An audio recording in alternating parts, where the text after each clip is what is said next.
इमाम हुसैन और कबूतर का दिल चीर देने वाला वाकया। क्या आपने कभी किसी कबूतर की चीख में इतना दर्द महसूस किया है कि आसमान भी कांप उठे?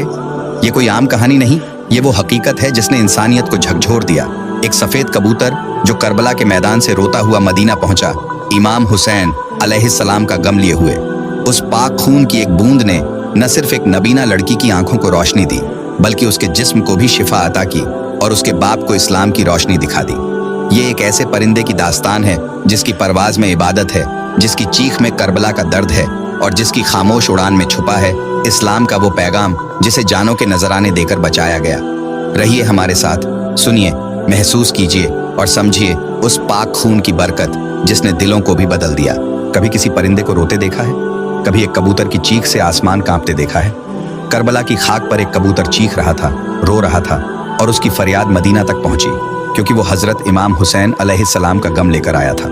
ये कहानी है एक सफेद कबूतर की। ऐसा वाकया कि सुनकर किसी की भी आंखों में आंसू आ जाए। लोग कबूतर को वैसे भी बहुत मोहब्बत से पालते हैं, लेकिन आज जो बात आप सुनने जा रहे हैं उसके बाद आप कबूतर से बेइंतहा मोहब्बत करने लगेंगे। यह किस्सा है एक कबूतर और हजरत इमाम हुसैन अलैहिस्सलाम का। 61 हिजरी 10 मुहर्रम का वो दिन था जब करबला के तपते मैदान में हजरत इमाम हुसैन अलैहिस्सलाम का सर मुबारक उनके जिस्म से जुदा कर दिया गया। प्यारे नबी मोहम्मद सल्लल्लाहु अलैहि वसल्लम के नवासे को बेदर्दी से शहीद कर दिया गया और कैद कर लिया गया। उस गम में आसमान भी बरस बरस कर रो रहा था। उसी दिन एक सफेद कबूतर करबला के मैदान से गुजर रहा था। कबूतर ने देखा कि करबला की तपती जमीन पर रसूल के नवासे का पाक जिस्म पड़ा है। वो कबूतर चीखता हुआ आसमान से नीचे उतर आया और दूसरे परिंदों को पुकार कर कहने लगा कि कयामत आ गई। प्यारे नबी मोहम्मद सल्लल्लाहु अलैहि वसल्लम के नवासे को करबला में शहीद कर दिया गया। रसूल अल्लाह का पूरा घराना करबला के मैदान में बिखर गया। वो कबूतर उस मैदान में इधर उधर उड़ता रहा और इमाम हुसैन अलैहिस्सलाम के गम में रोता रहा। उसी कबूतर ने अपने पर इमाम हुसैन के खून से तर कर लिए और वापस उड़ गया। फिर वो कबूतर उड़ता हुआ मदीना शरीफ जा पहुंचा और प्यारे नबी मोहम्मद सल्लल्लाहु अलैहि वसल्लम के रोजे के इर्द गिर्द ऐसे तवाफ करने लगा जैसे कोई दीवाना हो।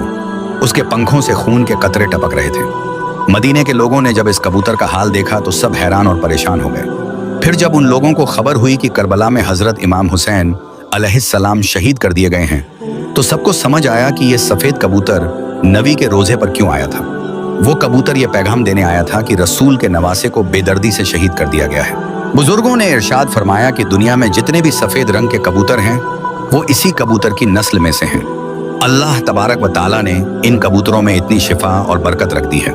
तारीख में लिखा है कि मदीने के एक गांव में शाम नाम का एक यहूदी था। उसकी एक बेटी थी जो बहुत ही खूबसूरत थी।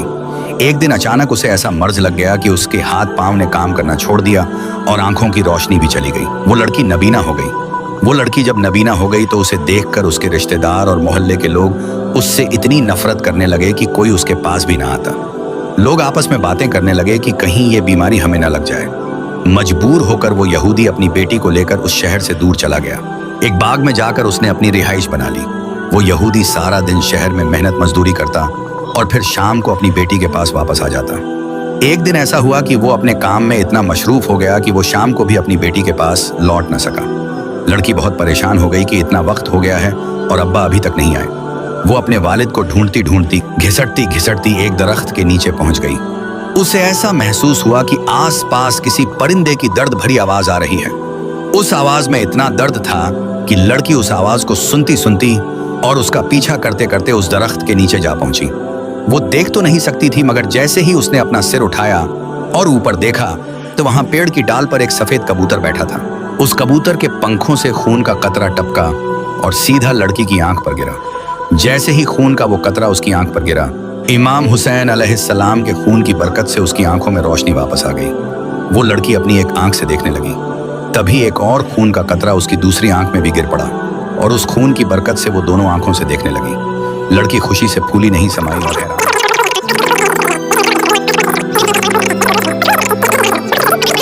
उसका वालिद खड़ा था। बाप ने उसे देखकर पूछा, बेटी तुम कौन हो? यहाँ तो मेरी वो बीमार बेटी रहती थी जिस जगह पर मैं उसे छोड़कर गया था। वो यहाँ नहीं है। क्या तुम्हें पता है कि मेरी बेटी कहाँ गई है? लड़की खुश होकर रोते हुए बोली, ऐ बाबा, मैं ही आपकी वही बीमार बेटी हूँ और अब अल्हम्दुलिल्लाह मैं बिल्कुल सेहतियाब हो गई हूँ। ये सुनकर वो यहूदी इतना खुश हुआ कि उसकी आंखों से खुशी के आंसू बह निकले। उसने खुशी से अपनी बेटी को गले लगाया और बोला, ए बेटी, तुझे अपनी आंखों से देखना ये कैसे मुमकिन हो गया? उसकी बेटी ने उसको पूरा वाकया तफसील से सुनाया कि कैसे पेड़ के नीचे वो सफेद कबूतर बैठा था, कैसे उसके पंखों से खून के कतरे गिरे और कैसे इमाम हुसैन अलैहिस्सलाम के खून की बरकत से उसकी आंखों की रोशनी वापस आ गई और फिर उसके जिस्म को भी शिफा मिल गई। लड़की अपने बाप को उसी दरख्त के नीचे लेकर गई जहां वो सफेद कबूतर अब भी अब भी बैठा था। वो यहूदी उस कबूतर को देखकर बोला, ऐ खूबसूरत परिंदे, बता तेरी इस दर्द भरी चीख की वजह क्या है और तेरे पंखों से जो ये मुबारक खून टपक रहा है ये किसका है, जिसमें इतनी बरकत है? कबूतर ने बड़ी नरमी और अदब से जवाब दिया, ये खून मोहम्मद सल्लल्लाहु अलैहि वसल्लम के नवासे हजरत इमाम हुसैन अलैहिस्सलाम का है, जिन्हें जालिमों ने करबला के तपते मैदान में शहीद कर दिया। ये उसी पाक खून की बरकत है जिससे तेरी बेटी को मुकम्मल शिफा मिली है। ये सुनते ही वो यहूदी वहीं उसी जगह पर कलमा पढ़कर मुसलमान हो गया। जब कोई भी उस यहूदी से पूछता कि तूने इस्लाम क्यों कबूल किया, तो वो हर किसी को पूरा वाकया तफसील से सुनाता कि कैसे उसकी बेटी बीमार हुई, कैसे लोगों ने उससे नफरत की, कैसे वो बाप बेटी बाग में आ बसे, कैसे सफेद कबूतर ने इमाम हुसैन के खून से उसकी बेटी को नई जिंदगी दी। सलाम हो प्यारे नबी सरकारे दो आलम पर, हो मोहम्मद सल्लल्लाहु अलैहि वसल्लम के पाक खानदान पर। सलाम हो उस पाक खून पर जो करबला की तपती जमीन पर बहता रहा सिर्फ इसलिए कि रसूल का दीन बचा रहे। प्यारे नबी के खानदान ने अपनी जानें कुर्बान कर दी, अपने चाहने वालों को कुर्बान कर दिया और हमें ये इस्लाम इतनी आसानी से मिल गया बिना किसी कुर्बानी के। अफसोस हम कैसे लोग हैं कि फिर भी शुक्र अदा नहीं करते, नमाज नहीं पढ़ते। अल्लाह तबारक व तआला हम सबको नमाज पढ़ने की तौफीक अता फरमाए, नेक अमल करने की तौफीक अता फरमाए और जितनी जिंदगी अल्लाह पाक ने दी है वो उसी की बंदगी और शुक्रगुजारी में गुजर जाए। आमीन या रब्बुल आलमीन। नाजरीन, अगर आपको ये दास्तान अच्छी लगी तो हमारी वीडियो को लाइक करें, चैनल को सब्सक्राइब करें और कमेंट बॉक्स में अपनी कीमती राय जरूर दें। शुक्रिया।